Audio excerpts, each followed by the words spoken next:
Леби жөнүндө мындай деди: сенин Уримиң менен Тумимиң сен Масада сынаган, Мериба суусунун боюнда сени менен тирешкен ыйык адамыңдын үстүндө. Ал атасы менен энеси жөнүндө мен аларды карабайм деп айтат.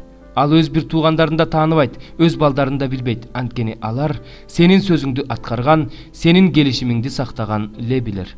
Алар Жакыпка сенин мыйзамыңды, Ысрайылга сенин осуяттарыңды үйрөтүшөт. Сенин алдыңда жыпар жыттуу зат түтөтүп, сага арнап бүтүндөй өрттөлүүчү курмандыктарды чалышат. Анын күч кубатына батаңды бер. Теңир анын иштерине ийгилик бер. Анын алдында туруштук бере албашы үчүн ага каршы чыккандардын, аны жек көргөндөрдүн белин сындыр. Бенжамин жөнүндө мындай деди: Теңир сүйгөн адам анын алдында бейкапар жашайт. Ар күнү аны Кудай калкалайт. Ал Кудайдын жеринде коопсуз жашайт.